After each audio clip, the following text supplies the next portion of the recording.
little bit of a curveball at you. I heard Jenny speak for the first time now, almost 3 years ago, at a Women in Worth event, and she blew the entire crowd away. And especially as somebody that started her career on the trading floor and learning about everything she had done, having this opportunity to share what I heard with this community that means so much to me, I'm just thrilled beyond measure. So first and foremost, Jenny, thank you so much for your time today and for being here. And thank you for having me. Obviously, I'm super excited.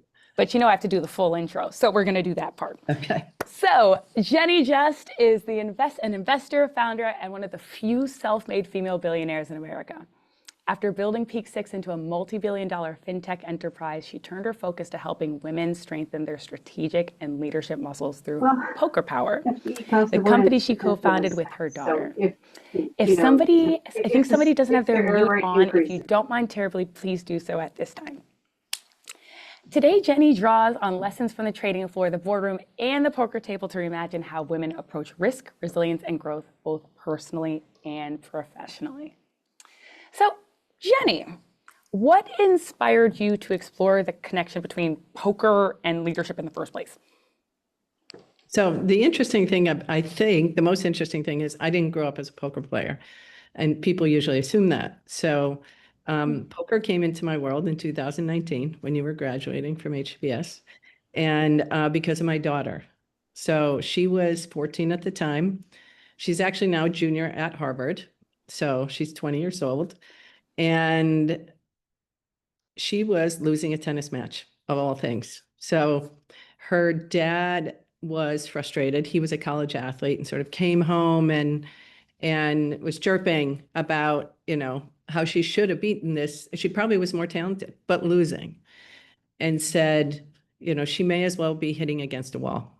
She may as well be hitting with her teacher. She doesn't realize she's playing against someone who's thinking, who's strategizing. She needs to learn to play poker. And then I walked out of the room because I thought that was ridiculous. And about 2 weeks later, it popped into my head. I always feel like I'm on Shark Tank when I say that, but like it popped in my head. Should I teach my 14-year-old daughter to play poker? And then I was frustrated because I never would have asked that about my sons. And I have 3 sons. And by the way, they already knew how to play poker. They already know how to play poker. Yeah. Yeah, my kids did. I didn't even know it. That's what happens. Young boys, right? They just figure it out. So they're all older than Juliet, but yeah, they already knew how to play. So Matt was not really a poker player, but knew how to play poker. And he was more like a blackjack guy growing up. But he knew something that I obviously didn't know about. So when I was annoyed about asking the question, because why would it be different for my son than my daughters, I decided to do an experiment. So there were 10 girls and 10 moms. And frankly, the only reason we're sitting here today is because of how profound that experience was. So they did 4 one-hour lessons, and the girls went from whispering to each other about what to do. If someone lost their chips, they'd be like, "You can have my chips," to sitting up straight, peeking at their cards, and nobody was going to take their chips. And it really is the only reason. The confidence that I saw in their bodies, literally in their physical bodies, was so profound that we started, I said, well, we have to teach more girls if it can make them feel that confident. And it really was about a teenage thing. It really was about how do we keep girls motivated in math and science. And so we were 3 states, 17 clubs, and COVID came. And I was like, well, this is all about being in person. So we'll see you when this little thing is over. And then, of course, it wasn't over. So we decided to start to do it on Zoom for under the Peak Six umbrella. There's several thousand people. And so we said, well, we'll go to the daughters and nieces and sisters under there. And when we did that, the women at Peak Six were like, well, if it's so good for them, why aren't we learning? And I was like, that's interesting. So we started teaching them. Morningstar, large financial international firm, said, we want to do what you're doing. And as we taught the women and I started to play more, I was like, wait, this looks like my work. This looks like that meeting I was just in. This looks like that negotiation I started doing. And I Huh. started using it as a framework internally. So there were very few men, of course, who, at our senior level who don't play poker, as I learned. The ones who didn't know how to play, I made sure they learned because we started to use it. And it was an incredible sort of consolidator of all these things and all our different experiences where we came from, how we were seeing the problem differently. And as I used it more and more, I was like, I'm sitting in a boardroom and playing the game of poker in my head, using it as an analogy sort of everywhere I went. And then it occurred to me, gosh, this options trading thing I did right out of school, that was poker too. I was just playing hand after hand after hand on the trading floor, literally hands every minute of every day. And then I realized what had been missing for, at least internally, for the women, the senior women at Peak Six, like what was keeping them, holding them back from getting to the most senior positions. And it was that idea of taking risk around money Hmm. for us. And really, as I realized, it doesn't matter if you're not for profit or for profit, right? Being able to take risk around money is a skill.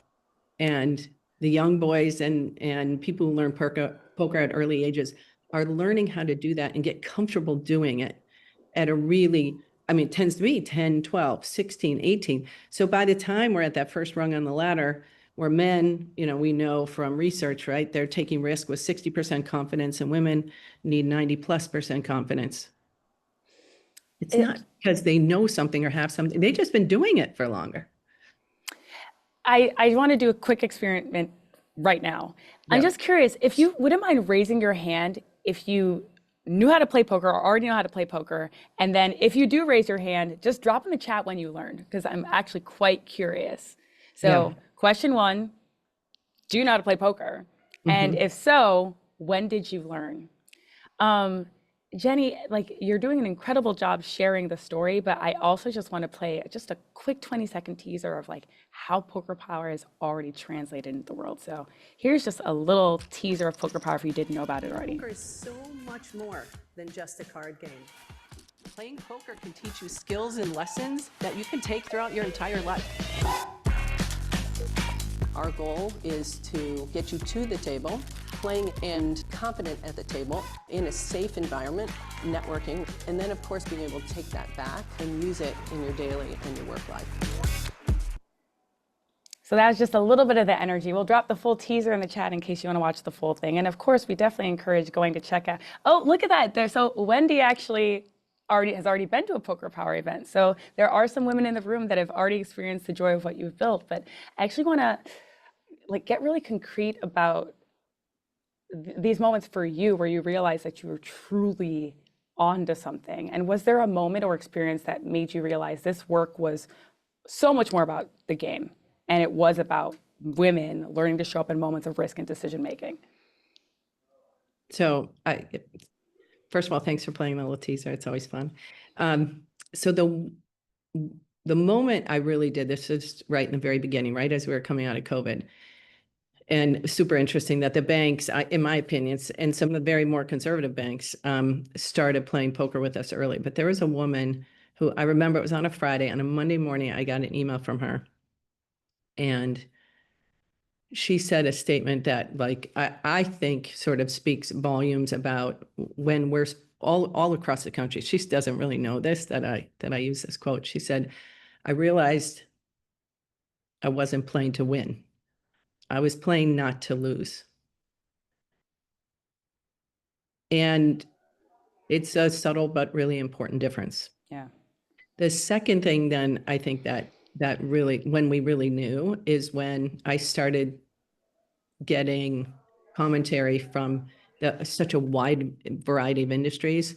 So I talk about a few of them, like the nutritionist who came and says she's using it with her patients because it helps them to think about each day as a hand, or however they want to do it, each meal as a hand. And I'm not going to be perfect, but I get back to the table. Or the ER doctor who's trying to be better under pressure, making decisions, and where can I get that practice doing that? And she found the poker table to do that. The HR executive who admired her boss and wondered how she sort of held her emotions together, hearing so much as an HR person does, and using poker as a tool to help her get to the other side of that. So the breadth of where we were going as we, today we've taught at 372 companies or something in 60 countries. And then the last piece really is as we've been in some of these really rural areas with young girls. So we're in East Kenya teaching marginalized girls, and they get up in front of the board and they will tell them, because everyone's like, why are they learning poker of all things? They built their own poker tables and they do Zoom with us. They can negotiate with their fathers. So they can go to school 5 days a week, not 3 days a week, and carry water the other 2 days. Right. So it's so powerful for them in this it's because we don't know for sure, right? In the US, but somewhere in Africa, they've never seen it before. But it's been so powerful for those girls. It's now their leadership program. Yeah, and I think what you're highlighting so powerfully, Jenny, is like, I think a lot about women and how much energy we spend thinking and thinking about doing things the right way or the best way, how much time that takes. And I'm particularly energized as I hear about these different applications. It is about power. Getting education, being able to go to school 5 days a week, that is actually about your ultimate economic success. So like there's that mind piece, but then like what actually changes in the world when you have women leading with confidence and with clarity? It's power, and in a useful, necessary way. We actually have to be able to wield that. So that's already one of my ahas, but I'm also curious for you, looking back, if there's something that surprised you either in how women responded or how companies engaged or even how your own thinking evolved. Any surprises? Yeah, lots of surprises along the way. The most exciting, I think, surprise, I'll start there, was how many successful, very senior women actually grew up playing poker. So, right before the election, I was at a dinner, Hillary Clinton was there, and she told the story about playing poker with her grandfather and teaching Chelsea.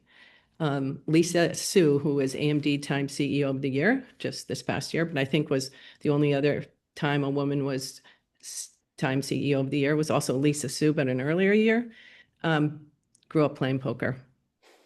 Malala grew up playing poker. So the only woman who I think till this day, so she raised her hand, she was at an event I was at, Maggie Wilderotter, who's, I think, in her late 60s now, but she and her sister were both Fortune 500 CEOs, and she was a Fortune 500 CEO twice. They grew up playing poker at age 6 and 7. So it continued literally every week. Just last week, I met a woman who started a bank in Brazil, new bank. It's like 9,000 employees, grew up playing poker. It's fascinating that continues to show up, that it's been sort of this Trojan horse. Is it the only one? But for women who have been able to find their way in particularly male-dominated fields. I think the other couple surprises, men's reactions, of course, are a treat, if nothing else, and in different ways. They're so excited. I never thought of it, right? They teach their sons and they don't teach their daughters. It's not always true, of course, but I met a gentleman, we were talking at State Street last week, and I have 3 daughters. I can't believe I never taught them to play, right? Like it happens over and over and over again. So it's just not commonplace. And so what happens if we could change that? What happens if we taught our daughters, not just our sons? And so it's been a wild ride to be out there speaking about something that's been around for hundreds of years. Yeah, and I'm taken particularly by you saying that Hillary's grandfather taught her. And the gentleman you're speaking about now, like, fast forward in 2025, it doesn't occur to folks. But Yeah. I do get energized about this element of if this is something that can be taught and taught earlier in the pipeline, what does it That's right. look like when you give women essentially power, greater Mhm. ability to think, to have confidence heading into the workplace? And you know, one of my favorite words is longevity. Have more longevity, especially when life's curveballs come your way and being able to navigate. Which does lead me to like this next part, which is we're talking about the mind and what it allows you to do productivity wise, but then the reality is we are all humans that show up in the workplace, and stress, and particularly right now, is a thing. I think Deloitte's Women at Work report came out a few weeks ago, and it says that 36% of women's stress levels are higher than they were a year ago. So many of us in this Zoom room right now are balancing ambition and exhaustion at the same time. So I'm curious for you, how do you personally protect your well-being while continuing to perform at the highest levels? Yes. So I think I was annoyingly quite deliberate about what I did. Um, so many of you won't know my name, mostly because I basically said to no to everything that was external um, for 24 years. That's how deliberate I was. So Thanks and for saying yes to this. We yes. appreciate that. um, it's I would say I have 4 kids, I have 4 companies. Um, and the number of companies has changed, gone up and down over the years, but that's as much as I could do. So my partner was the outside person, I was the inside person, so we split duties, and that's how I wanted it to be. I think I was also really good at like doing not what somebody would expect me to do, but I actually really wanted to do. Um, I think one, sort of tactical thing I think I did with my kids, which really helped me was uh, I thought more short term, like when I was making a decision, if this is good for 3 to 6 months, whether it's, a nanny or a daycare decision, or it's a new activity they wanted to do, I didn't have to commit so much, because what I learned by having 4 of them is they change a lot. So if I was flexible, they seemed to be happier. I seemed to be happier. It didn't feel so weighty, whatever I was going into. Now, I had a 1-year-old when I started Peak Six, so he's now 29. So it was 28 years ago, and so I know the grind from being and I was a single mom at the time. So um, obviously it got easier as I had more success and I was able to pay for things. But I also recognize the other. But it's a complex problem to solve and figure it out. But I think if you just keep going back, like small things, I wanted to be at every doctor's appointment. So I figured that out. But my nanny always wanted to give the kids a bath. I also want to give my kids a bath, but she just had it in her. She was like, they're dirty. They come home. I want to give them a bath. So like you have to also compromise, right? There's no perfect answer. And I think finally, I think I've always been pretty good at going, because I tend to go really hard as opposed to a really good balance. But when my body stops, it literally stops. So I think I've gotten better at listening to my body. So, I'm Mm. always exercising. I've always been a good sleeper, so I'm kind of lucky in that way. Um, but I don't compromise there. So a quick piece that I want to follow up on just to particularly get some like tangible tools there. So one part that I know that can be kind of hard is this element of listening to your body. Like what does that actually mean? Hmm. To understand like I'm hitting burnout. Like Yeah. I need to do something different. I think so many of us are accustomed to pushing through that. So any advice that you might have for the group on what does that mean to listen to your body? Yeah. Yes. So I didn't know either, except for as you get older, you recognize like it talks louder. So if you don't quite get it, I understand. But it either will show up in weird, odd ways, right? Like more problems start to happen, or like physically, I think you start adjusting. And if you really looked at yourself, you'd be like, why am I doing that? Or why is that happening that way? It's like, because I'm sitting too long, whatever it might be. And I need to move around and I shouldn't be sitting for however many hours a day. Or my response time seems to be different than it was before. Like, I think you have to self-assess, like put basic, markers in place for yourself and say, this is who I want to do, this is who I want to be. Then I think the easiest thing to do is throw something on the calendar and then look back and say, did I or not? And if I was better or worse, then maybe I can push myself, but maybe also I have to step back. So I think it's just honestly paying attention to yourself, because we're so busy paying attention to our kids and to our friends and to our work. You are the only thing that's at the center of all of those things. So if you actually think about yourself, the number of women who are my age who are like, I never did that. So you will find your version of thinking about yourself, but you actually have to consciously do it. So I think the sentiments that I'm hearing are, you can't give energy to anything else, whether it's your company or your kids or other priorities, unless you have any for yourself, because you're the driver of all of those things. What I also appreciated about what you said is you essentially start with the outcome, which is you notice that you have the low back pain. And as opposed to saying, I have low back pain, you assess what is happening. And maybe it is that you're sitting and you need to add a little bit more movement into your day.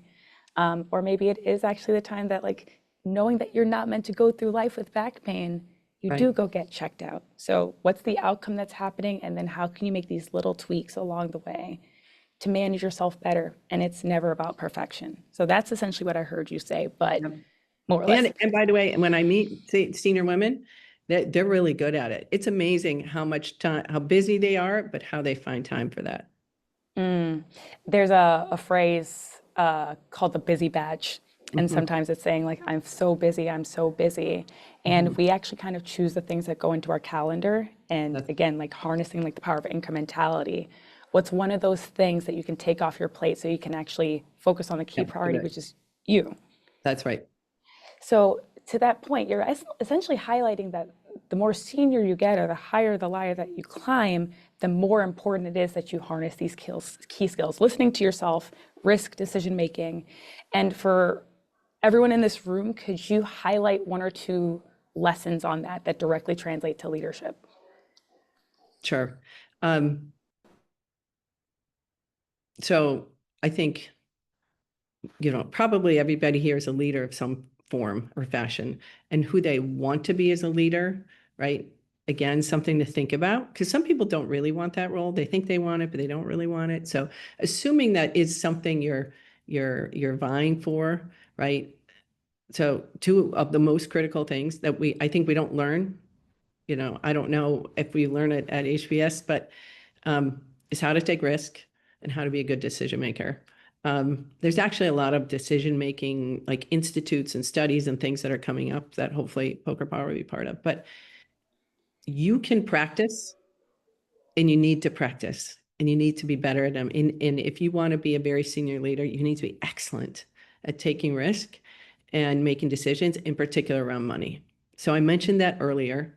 At the end of the day, the money table is where the power is. That's where the decisions are being made. That's where it all stems from. Again, for-profit or not-for-profit companies, because not-for-profit can't exist without the money either. So if you're just near it, if you're just around it, if you're just, operations to it or administration of it, that's not the same thing as making those decisions. So we have to, at its core, be comfortable being in that room where those decisions are being made about how, when, where, why, how, all of that around money is happening. And so part of the reason I think we build it up in our heads to be such a serious thing to get to where you are, where men have been playing around at the money table since they were like 10 and 12.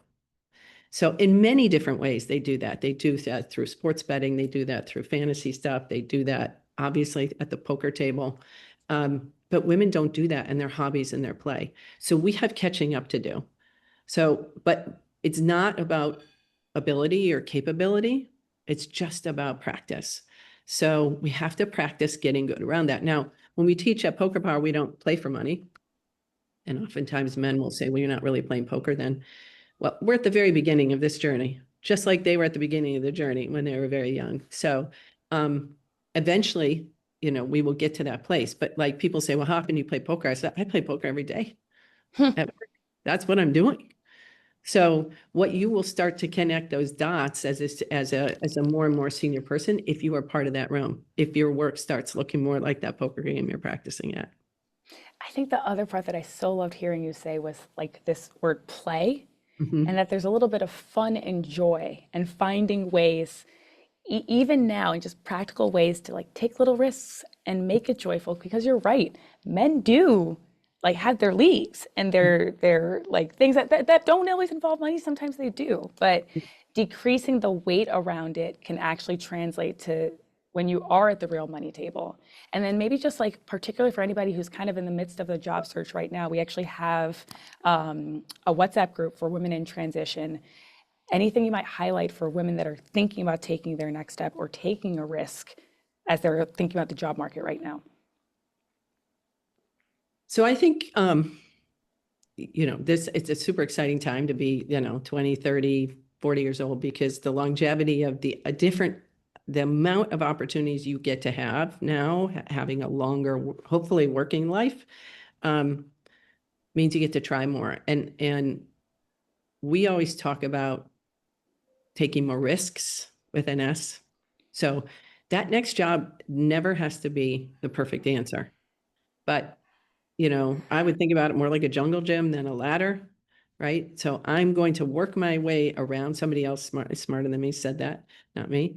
But it's very true, because you don't get to uncover, other parts of your story or open new doors if you don't try different types of things. If you just go on the same ladder that someone taught you to go on, you will just go on that same path. It likely will be relatively uninteresting, and you'll be going through the motions rather than being inspired by it. So I always say,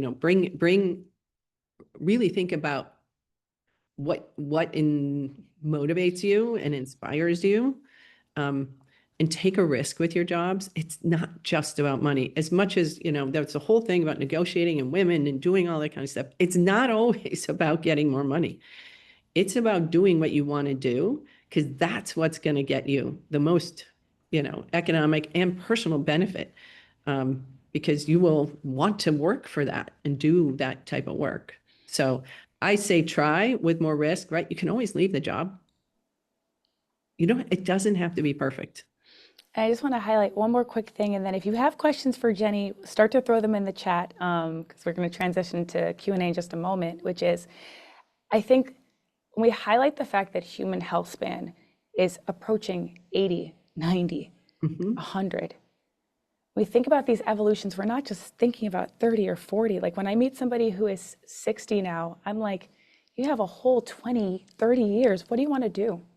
So like the weight that we place around having to make the right decision or thinking I'm of a certain age, so something is no longer available to me, our society's evolved and our longevity has evolved. So I so love what you're saying about this jungle gym, because as long as you've got time and air in your lungs and willingness, there is an opportunity to reach for what's next that makes the most sense for you in your life. Right. So I do want to ask, where can people find you, support your mission, support everything that you are doing, and then we're going to turn it back to these incredible women so we can hear more of their voices as well. Great. Well, you can always find us at peak6.com. That is our company. That's where I spend majority of my time. Pokerpower.com for sure. And you can follow us online, and Poker Power Play. You can play with us on our app. That's where you get practice. After you start learning with us, you go and play with your friends. And I think more importantly is getting more women and young girls in your personal lives, right? Because the interesting thing is, as we teach these women, they go home, they don't actually have friends to play with. So we need to spread the wealth, and we're always looking for people who want to be ambassadors and join us on our mission. And you just launched a digital community too, right? We did, and we just launched a digital community. Can you share a bit more about that? So I think it's super interesting what we're finding. Oftentimes, right, poker is very intimidating. So if you don't play, that's like 97% of women who, like, first of all, in the world, even in the poker circuit, right? Which we're not trying to go there, but very few women. And so it's a scary place to be. So approaching the problem, what people like to come to us for is negotiating, is strategy, is decision making, is risk taking. And then they realize, oh, poker sort of wraps that all up in once when they come to our community. So we learned that through time. We actually just did a big IFW, I Fund Women grant. We do some really fun webinars and sessions and guests, and we have all kinds of material for you to enjoy and hopefully approach problems. I think that's what we're doing there, is just approaching all the things we're thinking and talking about as women a little bit differently. And by the way, a little bit more fun, frankly. Yeah, that's a perfect note to transition this to this community. So any questions, feel free to pop off mute or share it in the chat. But as people are warming up their thoughts and their questions, Jenny, thank you so much for everything that you're doing to support women at every stage of the pipeline. And I'm excited to continue playing. I've had the joy of attending Poker Power events, and I always have a great time. Also, when you win a hand, you have all these chips, and you get to go like this. Yeah. It's a That's really, the really best great part about moment. being in person, for sure. For sure. Any questions in the chat, or feel free to pop off mute.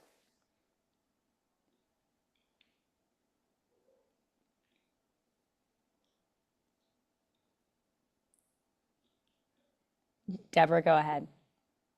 I have a question. So if someone has really never played poker or done it many years ago, to jump back in, how do you translate that into even how you approach investing, particularly if you are older?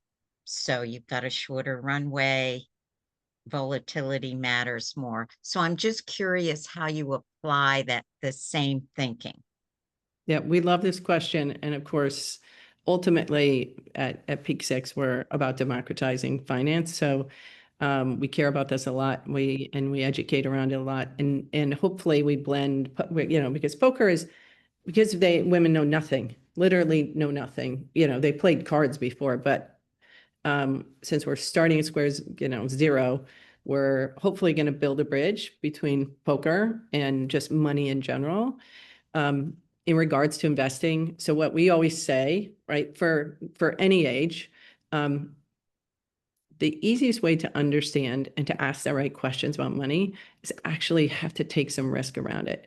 And you don't have to do it with a lot of money. You can do it with $50. Like today, it's super interesting, right? Because you have fractional shares.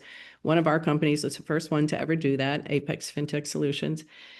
And whether it's $50, $500, $1,000, you can start to buy that first ETF yourself, right? So this is a really important decision. And you can do this at any age. And my mom is 82, and I can get her to do this. So I know anybody can do it that is on this call.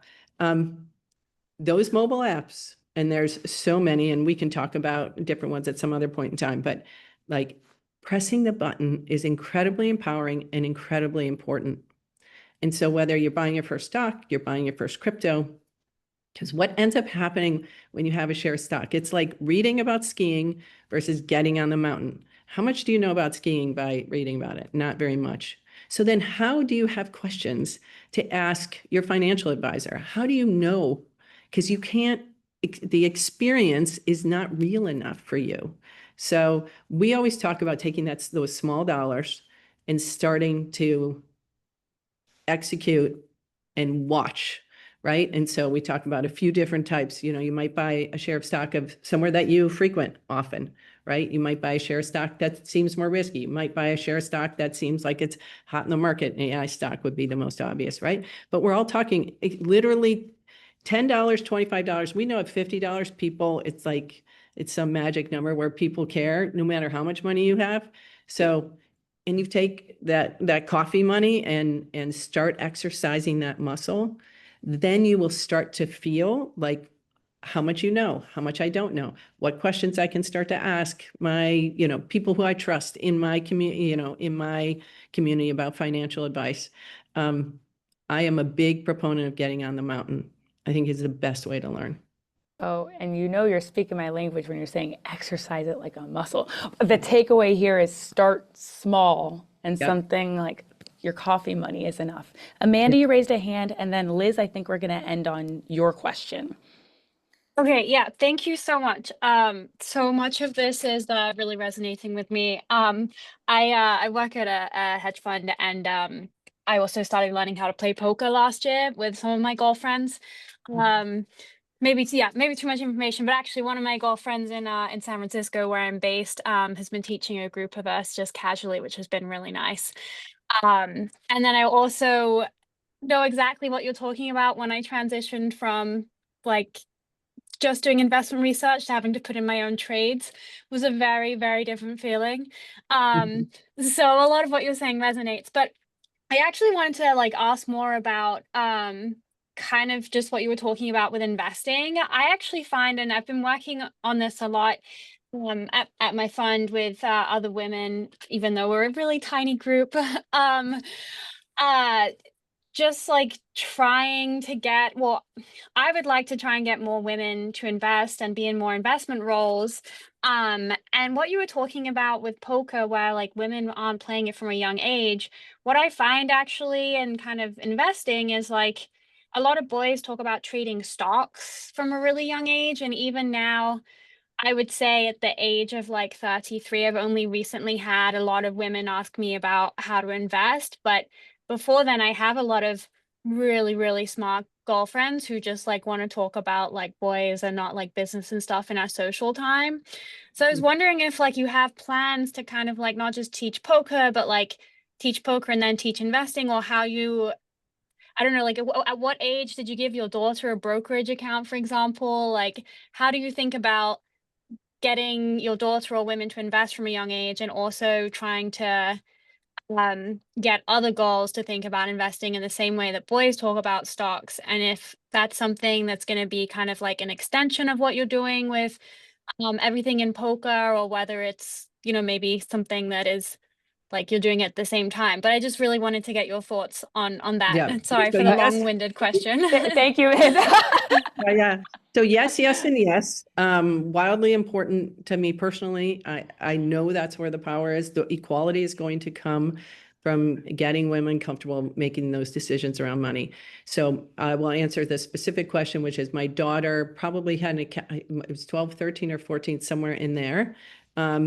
And the most important part, it's like boys playing poker. They play poker for a little while, then they stop, and then they play again, they stop, and they get really into investing, and then they stop, and then crypto's hot, and then it's not, right? This is something we have to introduce super early to our daughters, to our nieces, to our sisters. Poker, investing, the whole 9 yards.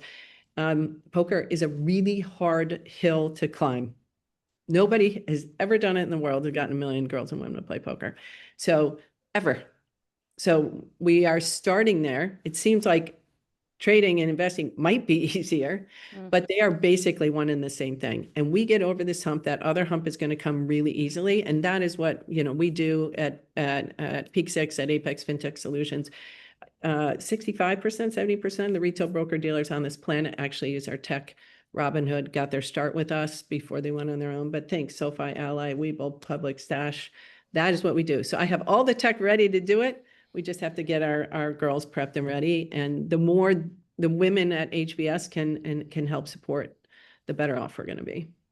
Jenny, I'm going to sneak in one more quick one, perhaps just briefly. Liz's question in the chat. Could you address how playing poker changes or shapes your ability to assess risk, assign probabilities, and how it may change your ability to assess how other people are playing their hands at work, life? Yeah, that's it. And I saw another one. Yeah. So we talk about three, I'll start with the latter part. We talk about three sort of levels of thinking, right? So if you're just thinking about your own cards, which is what women often do, like classic is I'm going and asking for a raise, right? Because I want a raise, I deserve a raise, right? Are you thinking about what the other person's cards are? And then are you thinking about what they're thinking about your cards? So there's all these different levels, and that's what I think really opens women's eyes up. I was taught that when I was standing in a crowd. I was just super lucky. That's all. I mean, I'm just a girl from Wisconsin, you know, I was pretty good at math and I got into options trading, but I know the answer. I never would have been a public person in my entire life. I know the answer. Poker is an answer for women. That is just the beginning. Investing is an obvious extension, but the comfort around money is where the difference is going to make. And that's what you start to see when you play poker, because every hand is a risk. You don't play every hand. You also learn that, right? And we also know that in life, but it becomes really obvious when you start to use it as your framework for how you assess risk. What would I have done? What would you do? And the other really interesting thing I would just note, when you start to play, and you're not comfortable playing with men, but then you start to play with them, and in particular in the office, why did you play the hand that way? How much you learn about what they and how they are thinking, especially if you have to be on a team with them. It's fascinating. And they will learn a lot about you too. And by the way, as soon as you play poker and you say you play poker, they will look at you totally differently. So it's just a bonus. Just say you play. You know? Okay, genuinely, Jenny, thank you so much for this conversation. I also just dropped a link to a bit more of what Jenny shared with us recently in Forbes as well. But it was actually a joy to get to share what I've actually gotten to experience and hear from you for years. Thank you so much to everyone for joining. Thank you so much, And please, Chloe, who is Jenny's incredible chief of staff, dropped links to Poker Power to Peak 6 in the chat. So if you're not already following, please do. And for now, thank you so much, everyone, for joining, and have an amazing rest of your day. Thanks, everyone. Thank you. And thank you, Dylan, for bringing Jenny to us. This was fabulous. Thank you. Thank you all. Thanks so much. Bye. Thanks, everybody.